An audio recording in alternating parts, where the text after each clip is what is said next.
presidents, George W. Bush, Barack Obama, and the orange one, and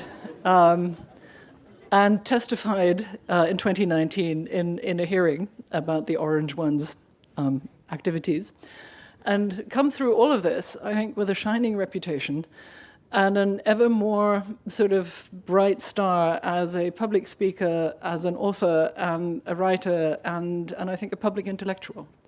So my sense of what a privilege it is, and I see Alar Oljum there in the audience before me. You were a colleague once for a while as well. We once had an Estonian colleague for a year. And there are a couple of other colleagues here. There's Tara Varma. Can't see you, but there you are. We're in pink over there. So it's wonderful to have such a representation here. All I can say is that during the reign of the Orange One, a lot of European governments were very, very glad to have in the office of the Senior Director for Europe and Russia, and to Deputy Julia, shall we say, a last resort to sanity. And I know this as a fact because I've been told that. But what I really want to say is that Fiona is an example of something else, something which was sort of brought to the movies in one of my favorite movies, A Matter of Life and Death by Powell and Pressburger in 1946. If you've never seen it, watch it. It is a wonderful movie. And there's a great scene in there. Don't worry, this is not becoming a synopsis of the movie. But it is, in the end, a celebration of how Europeans and people from even farther away than Europe become Americans and yet remain themselves. And Fiona is one of those people, born in Bishop Auckland, grown up in the northeast of England, studied in St. Andrews and then at Harvard, and has become an American with deep and warm roots in Britain and in Europe, a profound expert on Russia and the post-Soviet space. And I think that not just America, but also Europe is lucky to have her as a wanderer between the worlds. With that, I'm shutting up and handing the podium over to Fiona. Thank you.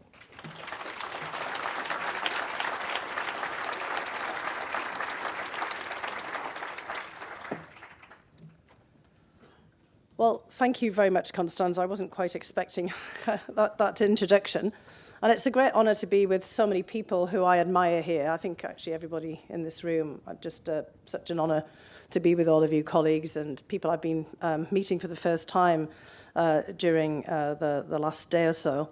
I have to apologise, and I just hope I will not do what I'm fearing I will do, but I caught a cold in Berlin, and actually Susan Glasser and Sylvia Chattel, who are here too, we caught it from the same person, who actually isn't at this conference, but I apologise in advance for anybody I might have transmitted it onto. I promise it wasn't COVID, because I've tested several times, but I do apologise if we're now passing on the cold. But hopefully this will not mar your participation in this absolutely fabulous conference. I also just want to say before I started that the last time I was here at the Lennart Meri conference, I was here with Vladimir Kara-Murza and also David Kramer, and we were on a panel. And I just want all of us to pause for a moment to think about what's happened to Vladimir in the time. I mean, in fact, I went on the old historic Tallinn tour with him, and remember, very fondly and very vividly of standing, talking to him. I could never have imagined that he'd be in some other place right now. And it's people like Vladimir Kara-Murza and all of our other colleagues who, are also suffering very much for this and standing up for their own convictions. I want to, so it's for Vladimir and all the other people as well.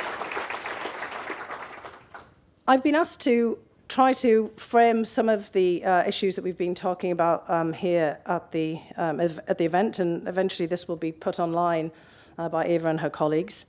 I've got a couple of titles for this. We can make them up later. We've got plenty of journalists who actually would come up with much better titles, as they tend to do in the audience.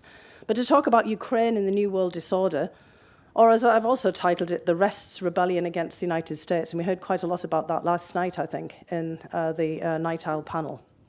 So anyway, this is a lecture, so bear with me. And if you need to go out and get coffee to be able to get all the way through this, please do. I will not be offended. And I'll just start to begin on this then. So more than a year after Russia's invasion of Ukraine, the brutal war that Vladimir Putin has ignited has also transformed, as major regional conflicts often do, into a war with global ramifications. But this has not, as Vladimir Putin and others claim, become a proxy war between the United States, or the collective West, that's the US and its European and other allies, against Russia. In the current geopolitical arena, the war is now effectively the reverse. And this might be a bit controversial, but I'm going to suggest that the war has become a proxy for a rebellion by Russia and the rest against the United States. I'm going to talk a little bit more about what I mean here. And the war in Ukraine is perhaps the event that makes the passing of Pax Americana apparent to everyone. In its pursuit of the war, Russia has cleverly exploited deep-seated international resistance and, in some cases, open challenges to continued American leadership of global institutions.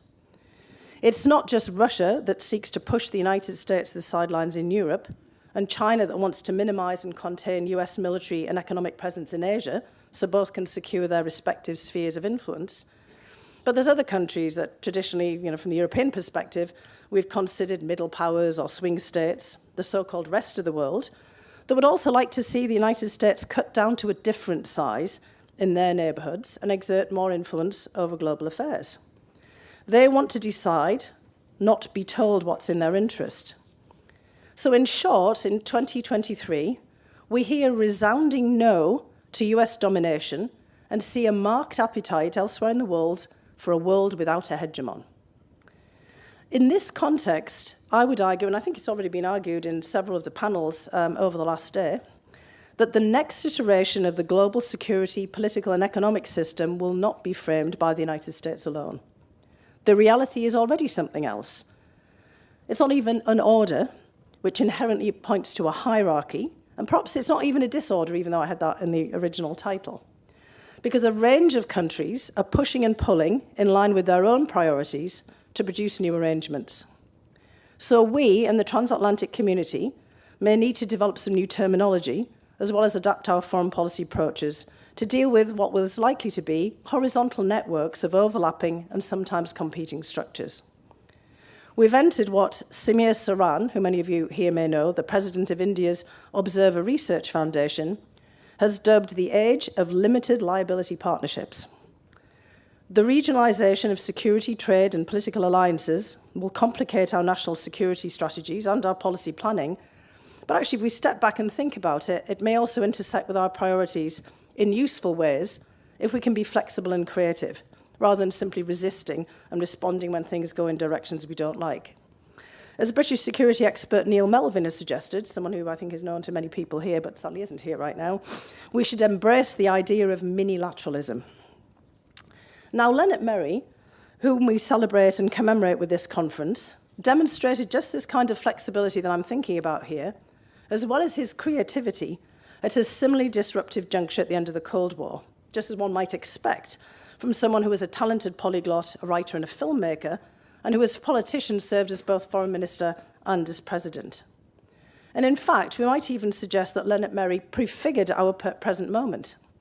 Because in the 1990s, President Meri promoted the idea that becoming a European, or being a transatlanticist, didn't actually mean you had to shed your distinctive Estonian identity or discount your specific regional context. And as a trained historian, he understood that context to its deepest core. So President Meri set out to develop multiple regional and global perspectives for Estonia. He prioritized relations with immediate neighbors in Europe, with the United States and the United Nations. And of course, relations with the United States were critical for Meri because Washington never acknowledged the Soviet occupation of the Baltic states after World War II and facilitated the freedom of Estonia after 1991. But Meri also took a staunchly Baltic approach in his elaboration of Estonia's policy. He never subordinated Estonia in any way to a larger power. And he had a keen appreciation of what a small country could achieve and why. And as he noted in a famous comment, reflecting on Estonia's obvious proximity to and history with Russia that we've also been hearing about, compared to Russia, Estonia is like an Inuit kayak. A supertanker takes 16 nautical miles to turn around, but the Inuit can do a 180-degree turn on a dime. I was thinking that last night at the dinner. You probably were too, these huge cruise lines outside, and wondering if I could see Lennart Meri's kayak somewhere, going off there in the distance. And if he were here today, I suspect President Meri would recognize that the war in Ukraine is a world or system-changing war. Again, something we've been hearing about. Because it stripped away the surface detail and exposed the flaws and the fault lines in the international order. But first of all, we also have to recognize that this is not a 21st century conflict. It's a retrograde war. That's what we just heard on the last panel. And it's what we hope will be the terminal spasm of the European convulsions that have shaken the rest of the world throughout the 20th century because of Europe's previous mercantilist dominance and imperial conquests. As we've already heard several times, Putin and Moscow are fighting in Ukraine to regain control of a former colonial territory relinquished at the end of the 20th century. Putin, of course, believes that Russia is not just the successor state to, but the state in continuum of the Russian Empire and the Soviet Union. And indeed, this is how we all recognized Russia after the dissolution of the Soviet Union in December 1991. So honestly, this is on us as well. This fact explains a great deal about the present, because Russia is the last continental empire in Europe. I'm going to put the UK to the side because it's kind of off in the sea somewhere. So the last continental empire here in Europe. Over the course of the 20th century, the First World War brought down, of course, the Ottoman and the Austro-Hungarian empires, along with the German Kaiser and the Russian Tsar. But the Bolsheviks reconstituted Russia as the Soviet Union, and they forcibly held on to many of Moscow's contiguous territorial possessions. The Second World War marked the end of European colonialism and spurred the disintegration of the British Empire, overseas that is. But the Soviet Union actually expanded again, as we know from here. Indeed, of course, as we all know, the USSR retook Estonia and the other Baltic states and tried to retake Finland. So the Soviets also, at that same time, exerted new dominion over Eastern Europe after World War II. And then that expansionary zeal of the Soviet Union brought it into almost half a century of confrontation with the United States, which I think we often forget was a former British colony. That's kind of an interesting twist in history there. The Soviet Union, the Russian Empire, finally collapsed at the end of this period, the Cold War, but not in the minds of Vladimir Putin and his cohort, again, as we've just been hearing in all the panels. Now, since 1991, the United States has seemingly stood alone as the global superpower, but I would argue that today, after a fraught two-decade period shaped by American-led military interventions and direct engagement in regional wars, the Ukraine war highlights the decline of the United States itself. Now, this decline is relative, of course, economically and militarily, but it is very serious in terms of US moral authority. And again, we've heard quite a lot about that as well. Unfortunately, just as Osama bin Laden intended, the US's own reactions and actions have eroded its position since the devastating terrorist attacks of 9/11. America fatigue, and we actually heard about that last night on the panel, as you might recall. I'd already had that in my notes, and then we heard one of our panelists actually say it. America fatigue and disillusionment with its role as the global hegemon is widespread. And this, I would argue, also includes in the United States itself, a fact that we frequently see on display in Congress, news outlets, and in think tank debates. For some, the US is a flawed international actor with its own domestic problems it should be attending to. And for others, the US is still a new form of imperial state that ignores the concerns of others and throws its military weight around. Well, why am I saying all this? Because in the near term, this is particularly detrimental for Ukraine. And I think we've heard a lot about that over the last year. Because globally, the war in Ukraine is viewed as one in a long series of dramatic events since 2001, driven by the United States. America's heavy-handed conduct of the war on terror alienated the vast swathe of the Muslim world. The US invasion of Iraq in 2003, hot on the heels of Afghanistan, revived the horrors of US Cold War interventions in Korea and Vietnam. US inaction in conflicts like Yemen and selective interventions in Libya and Syria underscored US foreign policy inconsistency. I'm relating to you all the things that I've been hearing myself over this last year from all kinds of interlocutors. The 2008 to 2010 financial crisis and Great Recession, followed by America's domestic upheaval and the election of Donald Trump in 2016, I noticed that Constanta couldn't even say his name, all dimmed the power of America's democratic example. Trump's contempt for international agreements and his flagrant mishandling of the global pandemic, as well as more recently the Biden administration's botched withdrawal from Afghanistan, have all cast doubt on the US capacity for global leadership. Now, stepping back, and again thinking about what we've heard on previous panels, none of this means that Russia's invasion of Ukraine is viewed positively. The central tenets of international law are still a universal order or ordering principle, especially for smaller states, and we've heard that said as well. Countries across the globe have broadly acknowledged and condemned the facts of Russia's aggression, including in multiple votes in the United Nations General Assembly.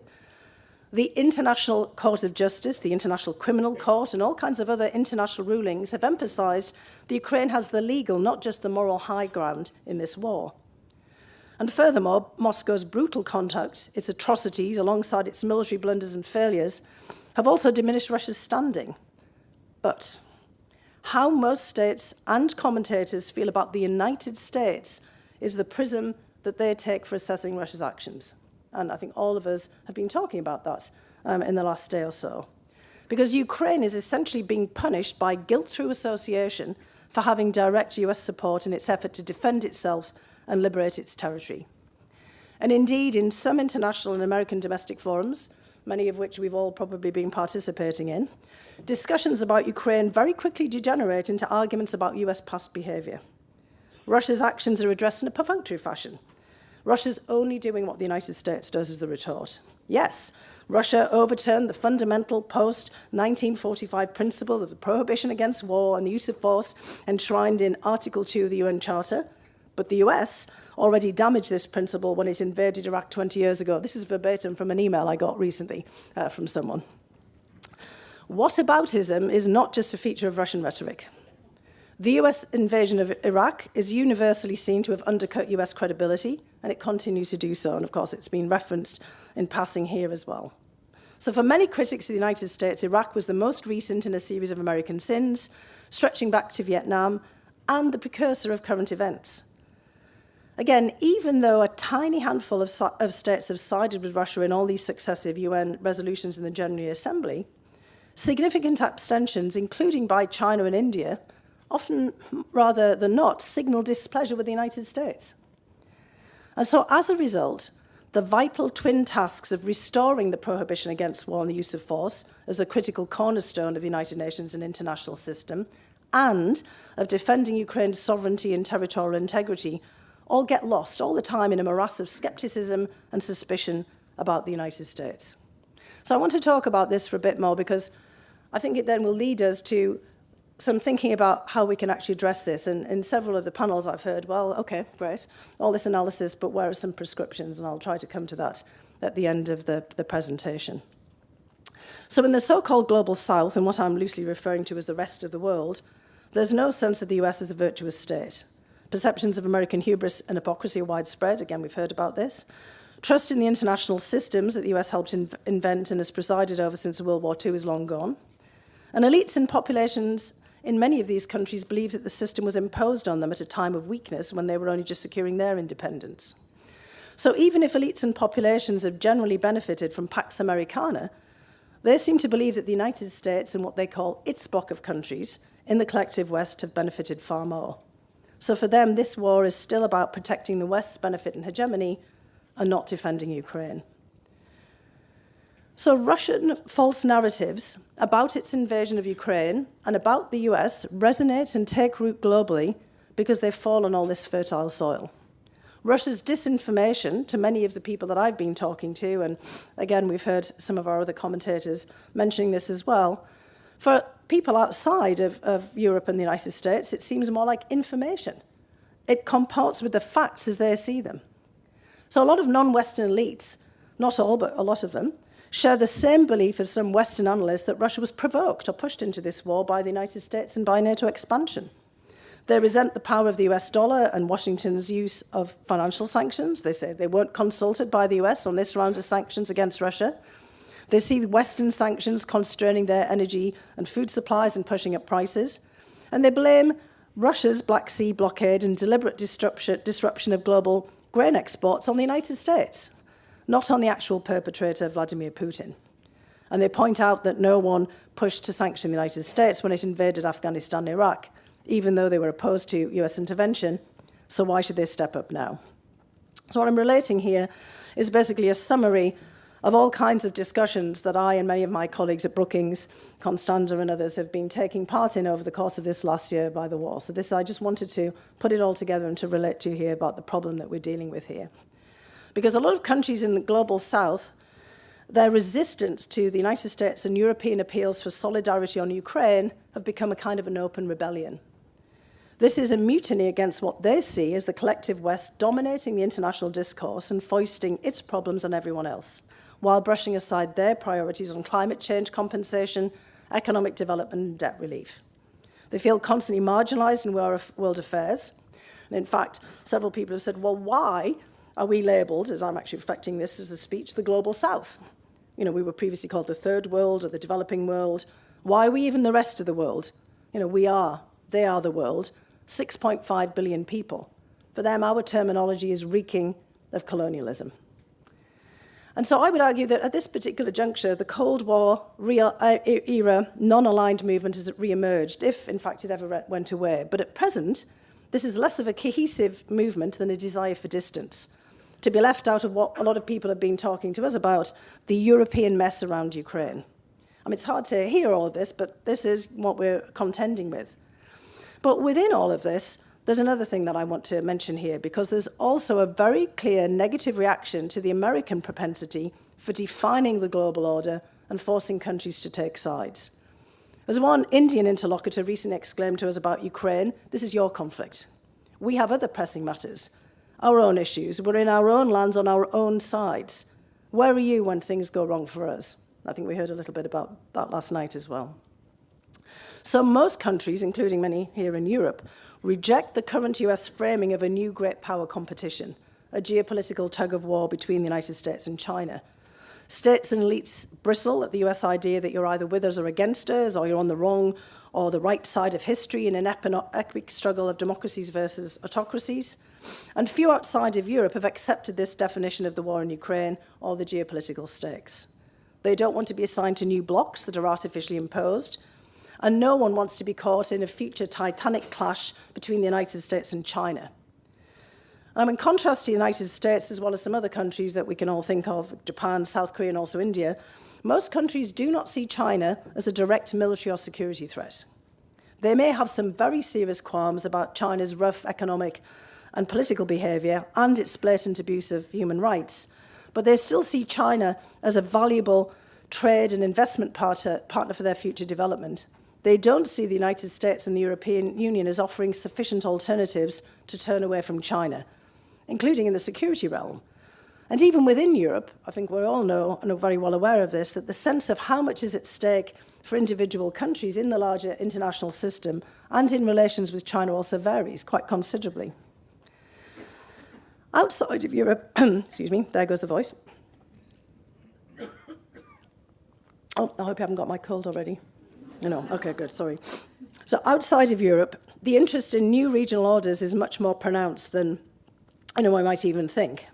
And in this context, and this is, I'd like to just talk about this for a moment, the BRICS is really now emerging as a very attractive alternative for its members and also for others to the G7 and the G20. We talked a lot about different groupings here, and I think it's actually worth pausing for a moment on the BRICS, because they just had a summit in April, just basically a month ago, and it was also announced there that 19 countries, including Saudi Arabia and Iran, are interested in joining the organization.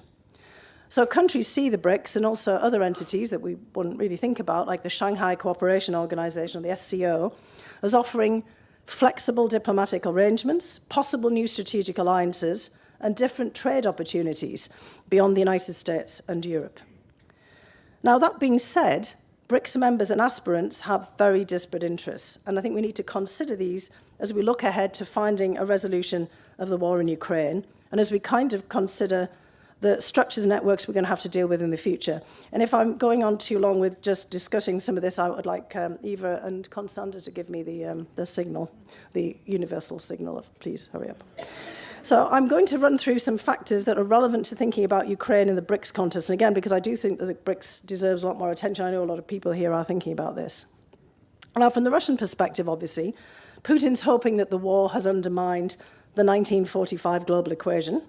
Moscow hopes to emerge from the war and focus on expanding its role and influence in multilateral organizations like the BRICS. from which the United States and the collective West are for now excluded. But it's also worth noting that inside the BRICS grouping, precisely because of the war, Russia's seen as increasingly reliant on China and much less of an independent global player. And that's something that's really changed over the last year. China obviously clearly dominates the BRICS and wants to use the organization to consolidate its regional and global positions. And Beijing sees the US as the enemy of its ambitions and Moscow as an important counterweight to Washington. But China does not support Russia's aggression against Ukraine.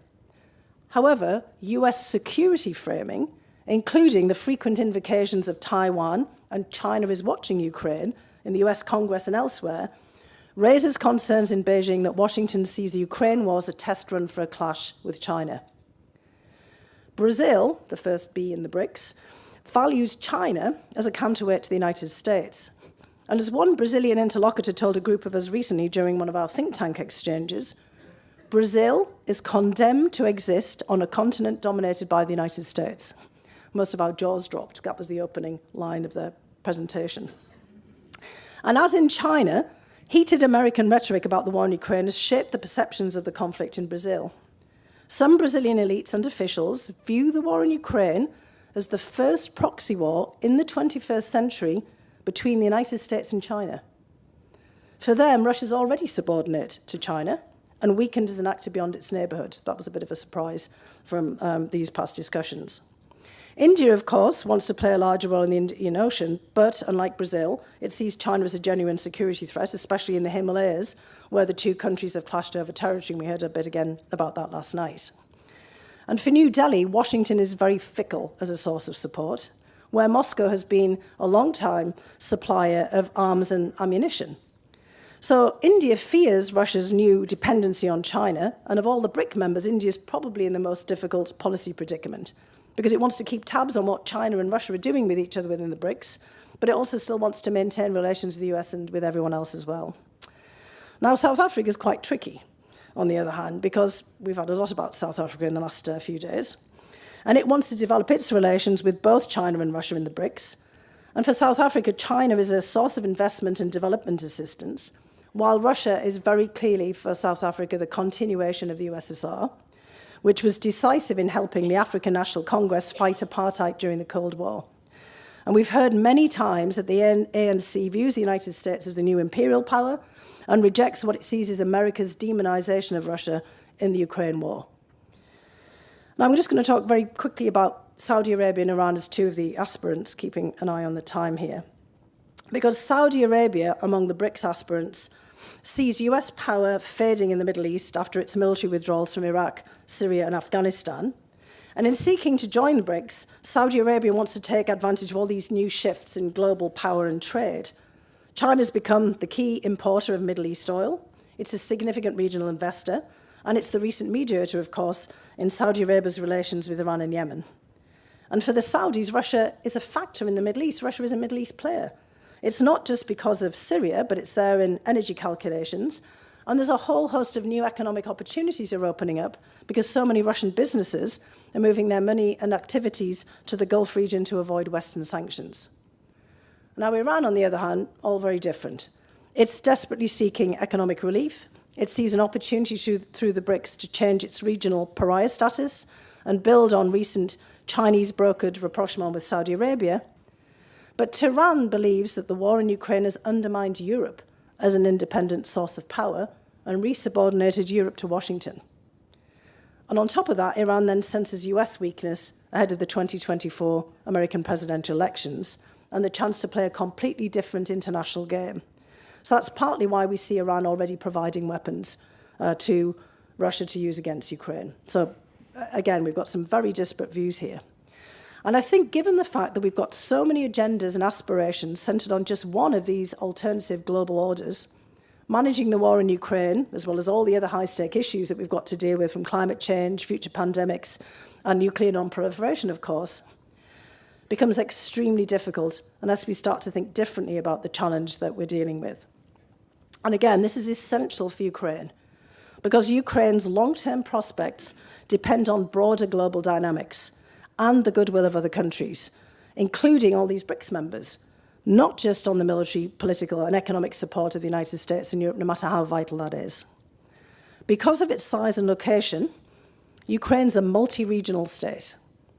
Its security will be defined by what Neil Melvin has been promoting as this idea of minilateralism, because Ukraine is going to have to consolidate its existing relationships with the United States, the European Union and NATO, as well as its neighbours in Central and Eastern Europe, close partners here in the Baltic states, the Scandinavian countries, the UK and in the Black Sea region. The G7 and the G20 groupings are going to be critical. And all of this means that the persistently negative views of the United States will complicate Ukraine's foreign policy. What will happen, for example, if China shocks us, and along with Iran, and we suspect North Korea, provides weapons to Russia based on enmity with the United States? I mean, that's something that we do have to contemplate and keep working on. And then, unfortunately, there's NATO, which we've been just talking about in the last couple of panels. And as a direct consequence of the war and Finland and Sweden joining, of course the alliance has become the major driver of Ukrainian and European security. And at least for the duration of the conflict, the ongoing debates about European strategic autonomy have taken something of a back seat. Europe's jolted back to the kind of reliance it had on US military power from 1945 to 1989. And this is another challenge that I want us to think about. Because again, outside of Europe and the transatlantic arena, NATO has an image problem that Putin exploits. Perceptions, as we know, are often much more important in international affairs than reality. And we heard about that in the panel, perceptions of the past, past as prologue, all of these narratives that we have out there that we have to contend with. And since the end of the Cold War, Putin has persisted in portraying NATO as an extension of the United States militarily and as an inherently anti-Russian institution. Unlike Gorbachev and Yeltsin, Putin has never seriously sought an accommodation with NATO. And for Putin, the US is still the Cold War adversary. He says this every day, so I mean, I'm not making anything up here. And NATO is still a provocation for simply still being around. And Putin has actively fueled China's concerns that the US is expanding NATO-like in structures to Asia. And he's fed the idea that NATO expansion is the proximate cause of the war in Ukraine. And that's both inside and outside of Europe. I mean, basically, Putin wants the US and NATO gone for good in his neighborhood. So all of this means, and I'm coming to the end of my remarks here, that we need a diplomatic surge. And all of us here can play some part in this. We need a skillful and patient effort alongside the vital military track, which I think the vast majority of us here still think is essential in the near to even the longer term.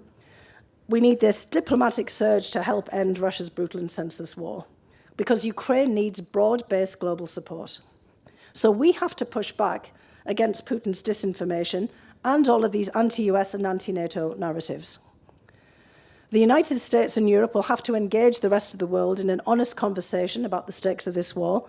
And as many people have already said here, we're going to have to actively listen to their feedback and concerns on specific issues, even if, frankly, we don't really like what we're hearing. And I've been relating, rather a lot of what we at Brookings and our colleagues here have been hearing, because we have been trying to listen and engaging in dialogue. And Angela Stent is here somewhere and has a very interesting project that, hopefully she'll be able to tell, some of you about that some of this information is coming from. Given all of the disparate views and agendas, we're also probably going to have to take a piecemeal and more transactional approach to what we're doing here, to be able to identify areas where we can make common cause with other states, as well as with international and private sector actors. Now, there is one piece of good news, although it makes things a bit complicated here, because the Global South does still see, and I should stop calling them the Global South, we're going to have to, again, better terminology here, does still see the United Nations as a very credible and important actor. But most countries want to downgrade the exclusive power of the Security Council and boost the activities of the General Assembly to develop new mechanisms, including for genuinely tackling climate change and economic development. But as the UN still has relevance and universal acceptance as an actor, then we should really consider how we can address all of these issues in that context at the same time that we try to address Ukraine. So where can we work with the UN to provide technical assistance, mediation and coordination for Ukraine? For example, can the UNGA balance the UNSC and constrain the Russian and Chinese vetoes in some way?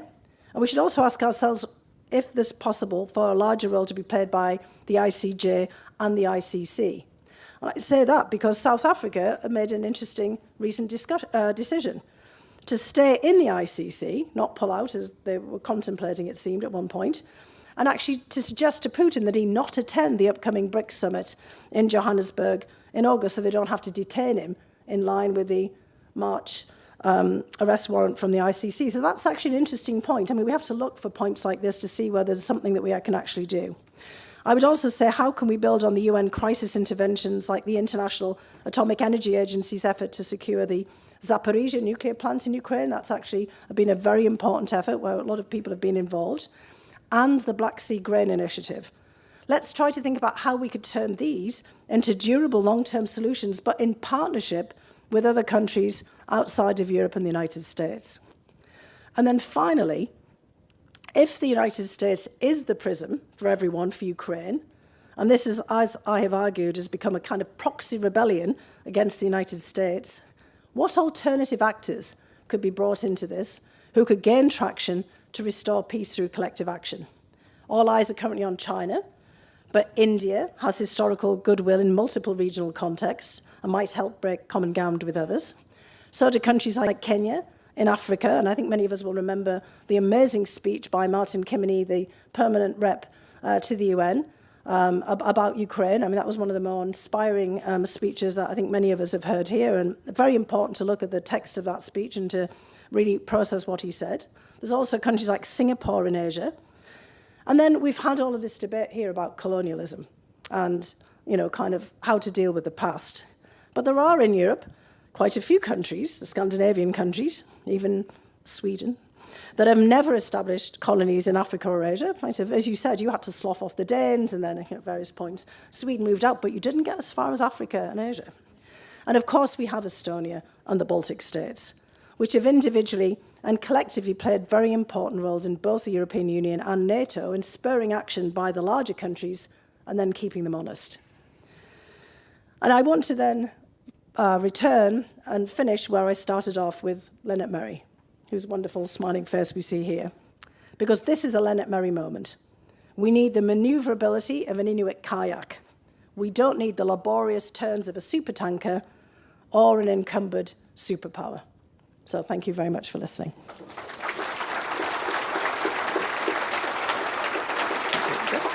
Thank you very much. Thank you.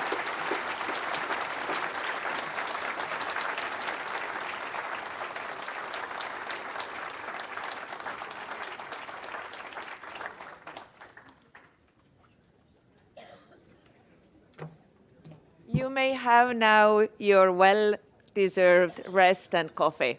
Thank you.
Today, we write the history of tomorrow. Historic decisions only become historic if they are followed by action.